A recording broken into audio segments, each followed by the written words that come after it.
Good morning. How are you today, everybody? I'm Greg Flanagan. Welcome to Power Onward Fridays with Flanagan. If it's Friday and it's 11 a.m. Eastern Standard Time, I am here in front of you, um, sharing the knowledge, sharing whatever I have to give to you. We're across three different platforms. We're doing um, Facebook, I believe LinkedIn, and YouTube all at the same time. So you can jump on any one of those. You can also see the replays later on in the day as we go forward. It's a beautiful day here in Charleston, South Carolina. We have had just great fall weather, and I think it's going to continue. I think this weekend we're supposed to get a little warm, back in the 80s. But right now we're in the mid to high 60s, 70s.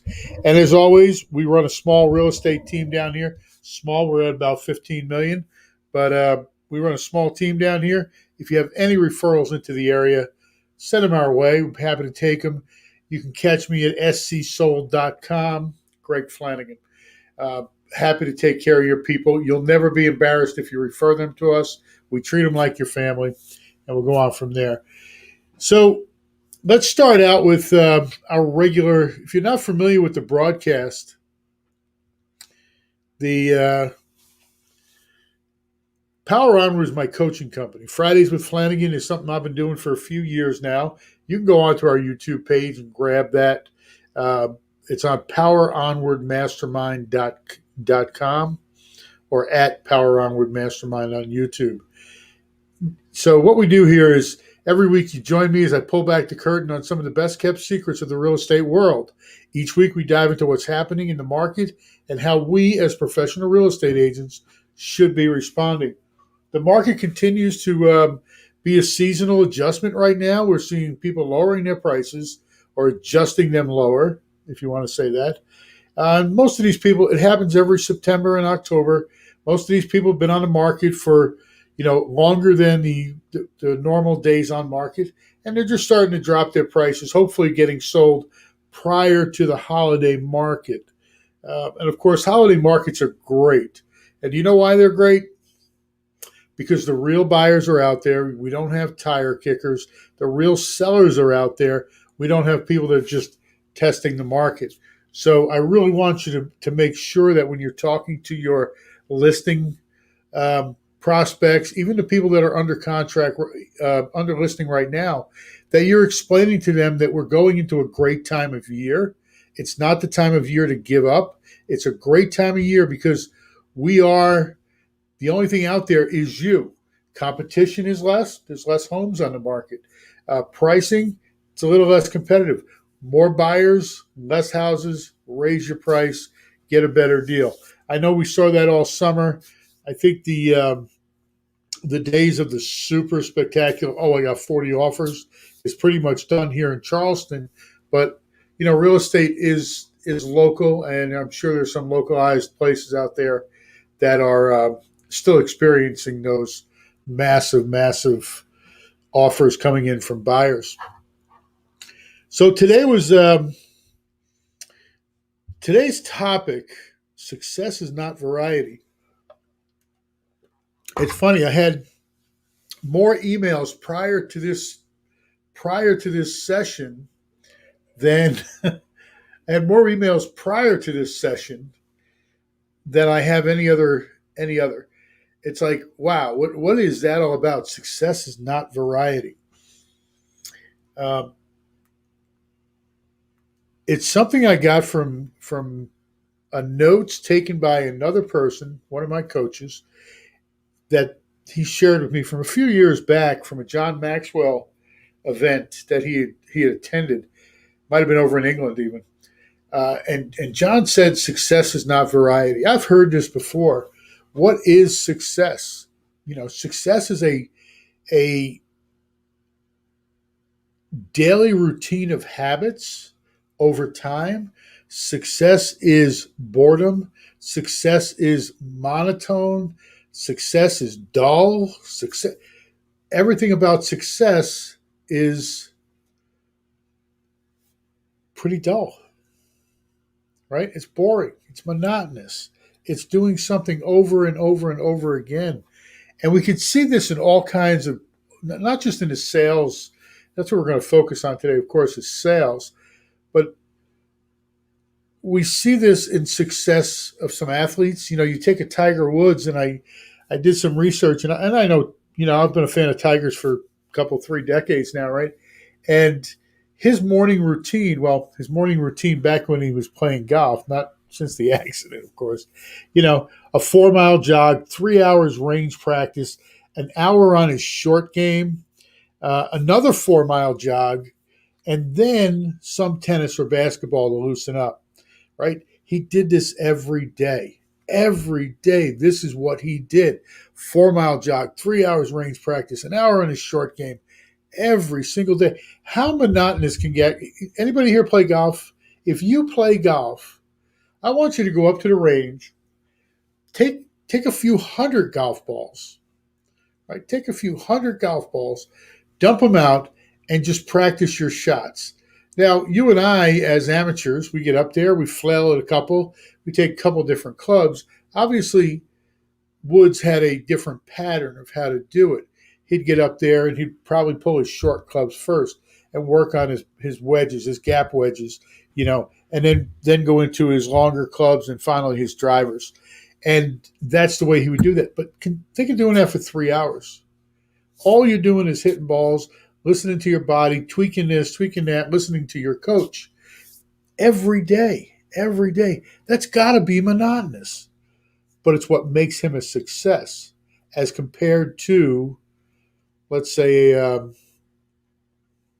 John Daly. John Daly, everybody knows John Daly, right? Loud, boisterous, cigar smoking, drinking player who made it big, 1 or 2 majors back in the late 80s. John can still hit a ball. John can still get a crowd crazy. He can't compete with Tiger Woods or any of the other top producers. So the monotony of Woods' practice is the same thing as Kobe Bryant. Kobe Bryant was known, 2 hours running, 2 hours of shooting, skill conditioning, 2 hours of weights, cardio. He was known for not leaving the practice court if there was somebody else on that practice court. And what that said was, I'm going to beat you. No matter what you do, I am going to beat you every day of the week because I am here 2 hours running. I am here 2 hours shooting and skill conditioning. Kobe said, of course, I had to pick 2 guys that had tragic accidents later in their careers. But, Kobe was always the first to say that it is monotonous, but it's what I do. I take these 100 jump shots. Same position, same hand motion, same basket, and all I do is I shoot.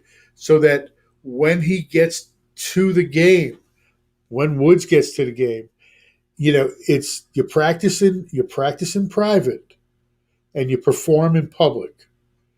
This is where the monotony of practice comes in. Very, very important. The monotony of practice and perform in public, right? That's where we're going to with our lesson today. Is that as real estate agents, as salespeople, and I know a lot of these don't want to hear it, you're salespeople, but you are.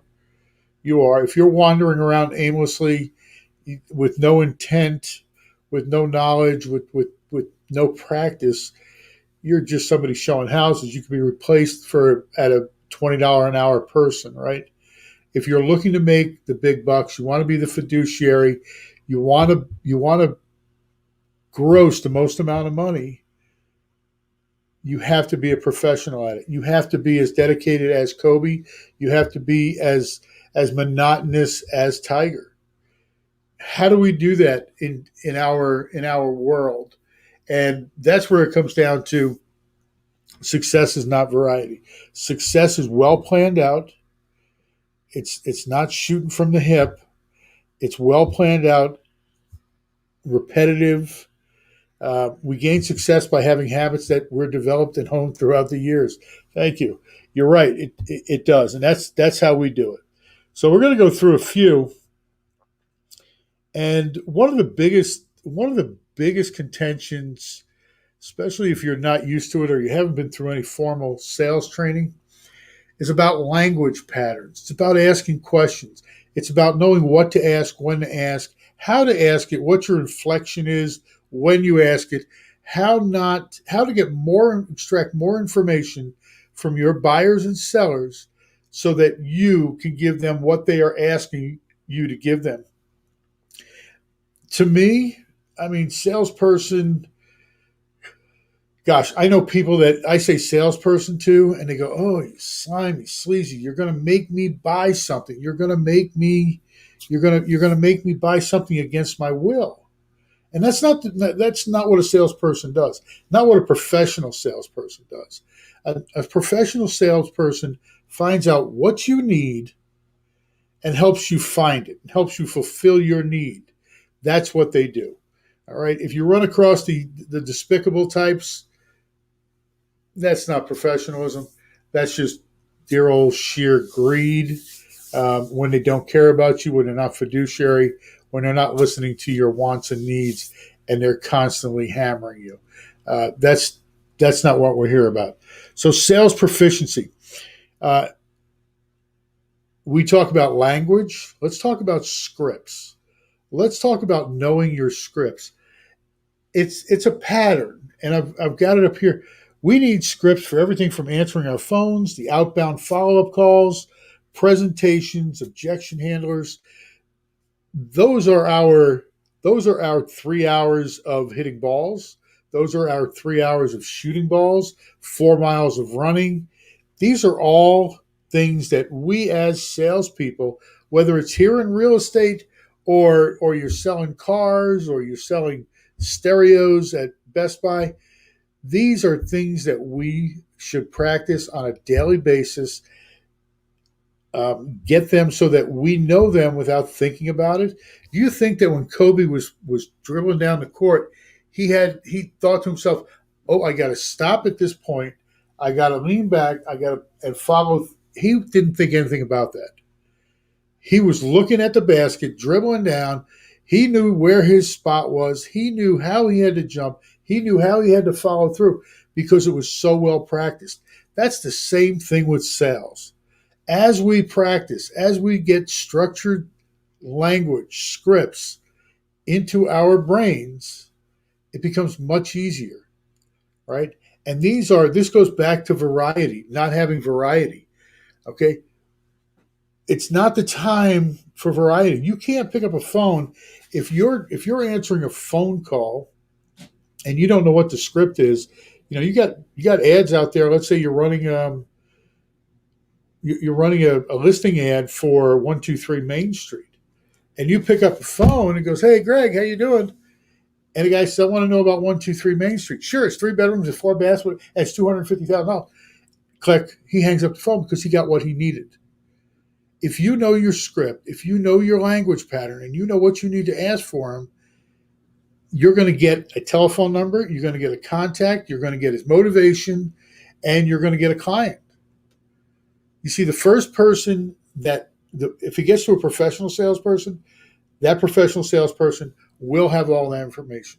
If he gets to just somebody answering a phone, answering questions, you're not going to sell a whole bunch of houses. So the first thing we got to do is script.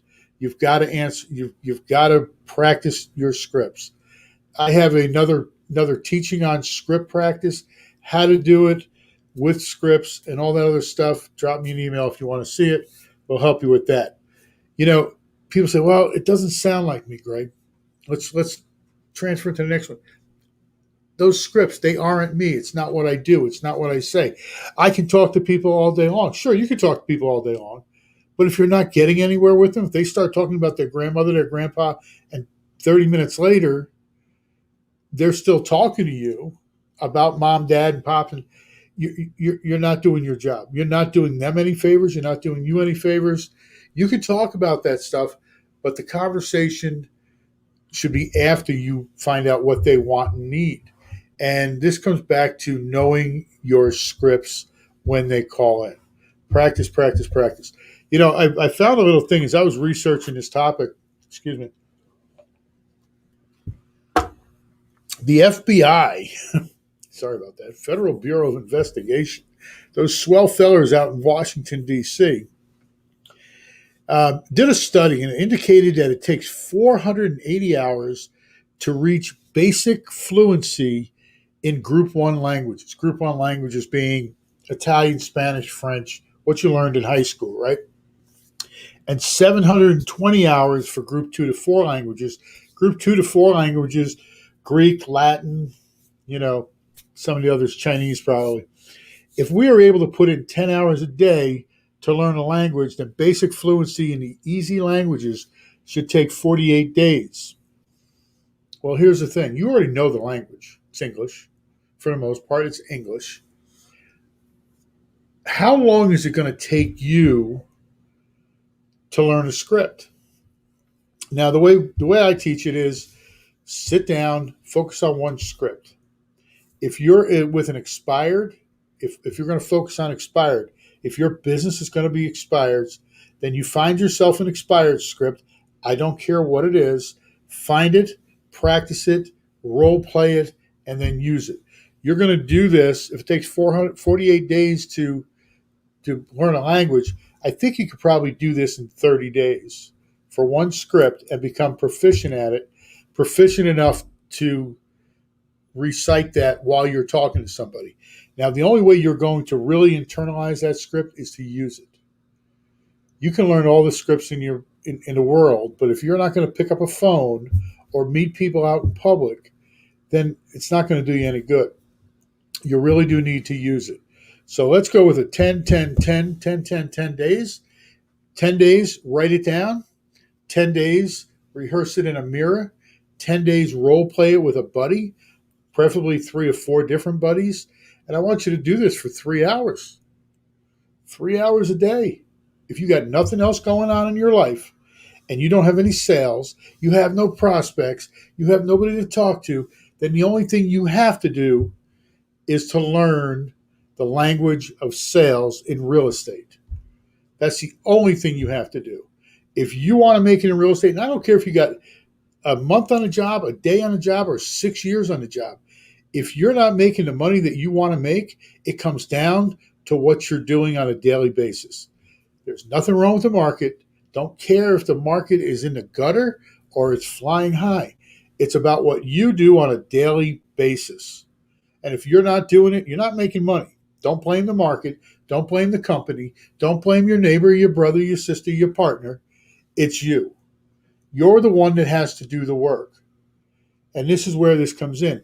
As you take those scripts, that language pattern, as you learn these things and you become more confident in them, you'll use them more. The phone isn't going to look like a big, ugly thing anymore. You're going to follow up with clients. You're going to say the right thing when you get them on the phone. I have scripts. You can't see them, but you can. A couple of them. Here you go. They're on my wall. I've been doing this for 16 years. These scripts are on my wall. Why? Because once in a while I got to look over and go, listen, I just wanted to take a minute for your time if I could talk some business with you. Do you have a minute? Thanks. That's all I got to do. I got to look at them. So build yourself a wall if that's what it takes. Build yourself a little cubby. Go out there and get one of those 3-sided poster boards we used to use in 6th grade to put our science project up, and put your scripts on there. Stand in front of it. Practice it. Practice it. Practice it. It's going to be the best way you get there. So if it takes 48 days to learn a new language, it shouldn't take you more than 30 to learn a new language of sales. Is everybody with me on that? Good deal. I hope I was. It takes an average of 3 months for a new seller to be ready to interact. Okay. 9 months for them to be competent, perform. Okay. So this is from this is another piece of research. I wanted to get some hard research on this. And this came from a sales course actually over in the UK. And it says it takes an average of 3 months for a new seller to be ready to interact with buyers. Think about that. You're brand new to the market, or you're just starting to learn your craft. It takes 3 months, they're telling you there. I'm telling you, you can accelerate it by, especially if you've been in a business before and you understand the language. It takes you a month to learn a script, but it takes you 3 months of a new seller to be ready to interact with buyers, 9 months for them to be competent to perform, and 15 months for them to become a top performer. So if you're sitting there today with absolutely zero knowledge, $0, zero nothing, scripts are free. Type in scripts, real estate language, anything like that. You're going to find the scripts. Do they work? They work if you use them. They work if you use them to the letter. Excuse me. They work. Don't adjust them. Here's where a lot of people fail. You know, we're talking about monotony.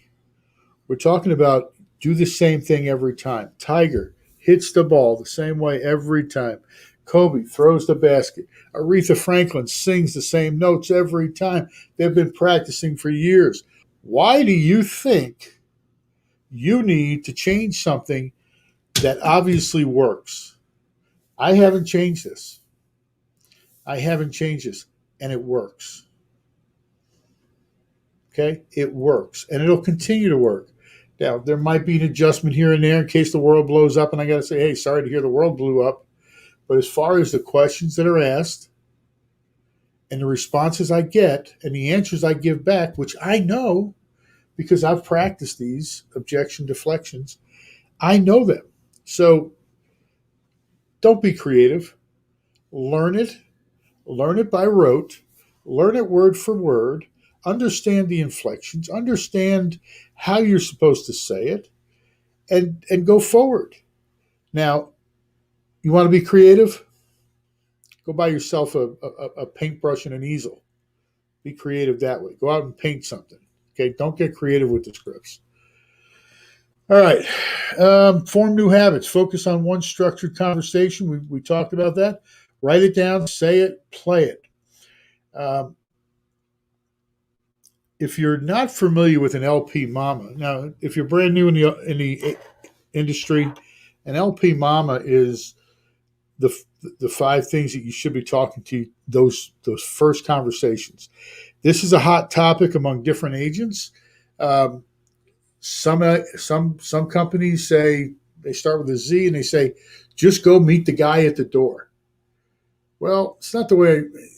Go meet the guy at the door and then figure out if he can buy a house or not. It's a good way to get killed, number one, and it's a good way to waste a lot of your time. I'm sitting here in Charleston. Somebody in Somerville wants to go see a house. I'm going to run up to, 30 minutes up to Somerville, open a door. Hey, you like the house? We love the house. Have you talked to a lender yet? A what? They have no idea if they're eligible to buy a house.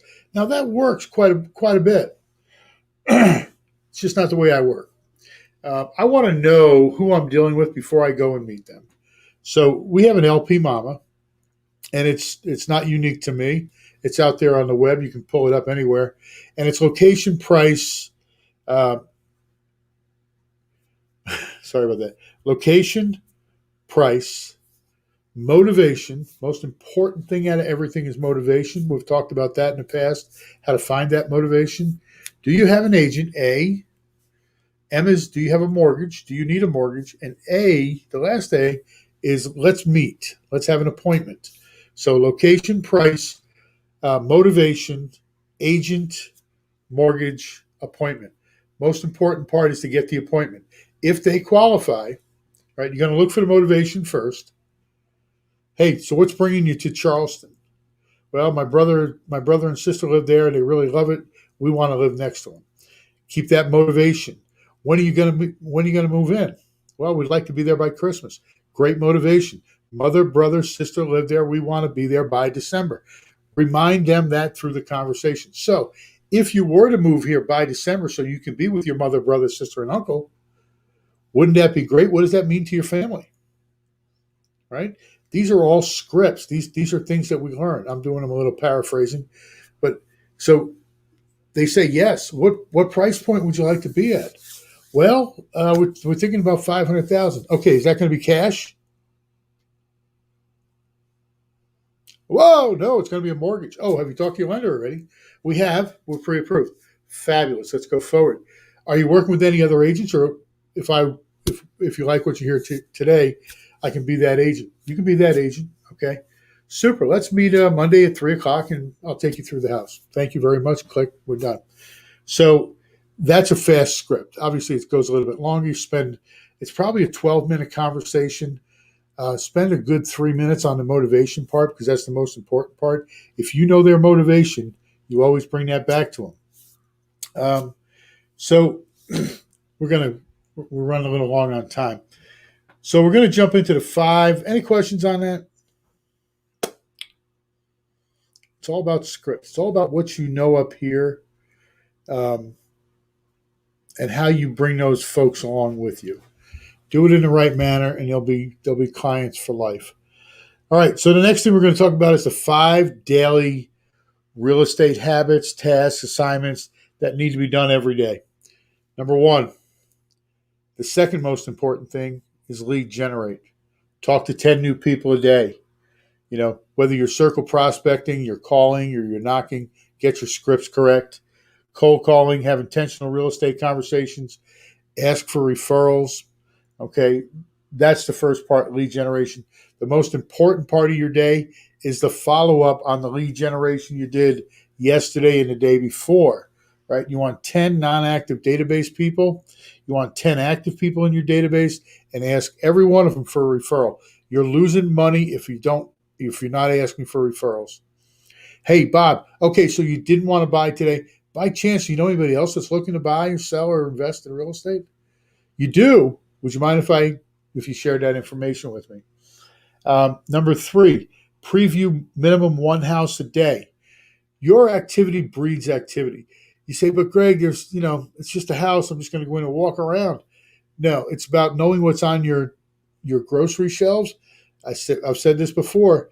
You walk into a grocery store, you're walking down the aisle. For me, my wife sends me in for goofy stuff, right? She sends me in for goofy stuff. I have no idea where it is. And I see the checking board, I see the guy stocking shelves. Hey, can you tell me where X, Y, and Z is? He tells me the aisle, the shelf, the color of the product. He knows where his inventory is. That's the same way you should do. So make sure you know where your inventory is. Every day, go out and take a visit through a house. Now, don't be putting people out of their houses, right? Don't be putting people out of their houses. But you can call the listing agent and go, hey, you got any other listings going on? You got any other showings going on today? If it's a house you really want to look at, you mind if I piggyback? I just want to stop in, but I don't want to, put your clients out. As a listing agent, I appreciate that when somebody does that. So make sure you look at 1 a day. Role play your scripts, a minimum. If you don't know your scripts, if you do know your scripts and you're just going into your dial time, let's say it's 9 o'clock, call up your script partner. Call up anybody and run through the script that you're going to be using on that day. What it does, it warms you up. It gets you warmed up. I don't know if you've ever started. I know I have. Started the day and you don't do the role play, and the first guy, it's like whereas if I start the day after talking to John, it's like, hey, Mr. Magoo, how you doing? Greg Flanagan here from Keller Williams Real Estate. Really happy you took my call, and I do appreciate that. I'm calling because you were on my website last night, and I just wanted to check in and see if there's anything we can do to help you get into a new home this week. Right? That's the script. You're warmed up and you're pumped up. So make sure you role play 15 minutes. If you have nobody else, then get on a 1-hour role play call. Email me. I'll send you a package that shows you how to role play. There's a good way and a bad way. So I want to send that to you. At least 15 minutes a day, multiple partners for different perspectives.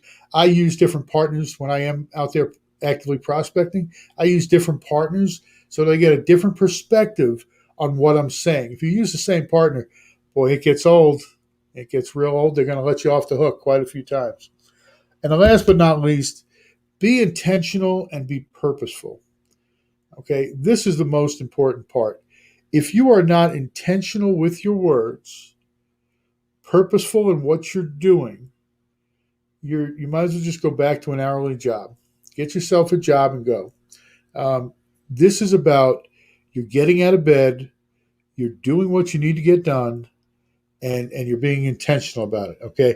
Our goal every morning as salespeople is to build on our database of people who know, like, and trust us, right? The KLTs of the world. And as we have that as we build that super database, which everybody in there should know you, like, and trust you, because that's the best way to do it, right? You actually only need about 150, but those people will help you get where you need to go.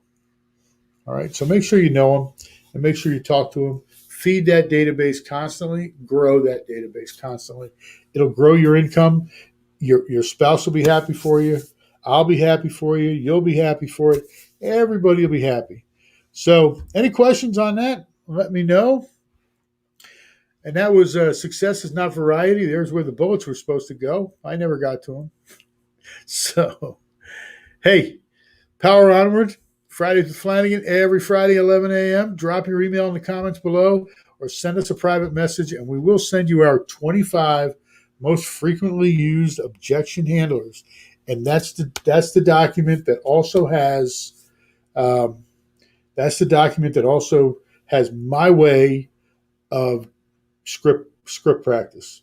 Okay, it's a little different than other people. It's a little bit more in your face. All right. Any questions? I appreciate y'all coming. If you're here on the replay, you have anything you want to send me, drop me an email, greg@poweronwardmastermind.com. You can, do we have a Calendly link out there, Nit? If we got the Calendly link, you can actually go to the Calendly. There it is, calendly.com, Power Onward, Accountability with Greg. Go to the website, poweronwardmastermind.com. All this stuff is on there. Happy to give it to you, free of charge. So, no questions? There you go, Power Onward Mastermind. I want to thank everybody. Enjoy your day. It's going to be a beautiful fall. We're going to get all this COVID stuff behind us. Remember, it's you who decides your income. It's you who decides your income. So get out there, go for it, do something purposeful. Have a great day. We're going to sign off and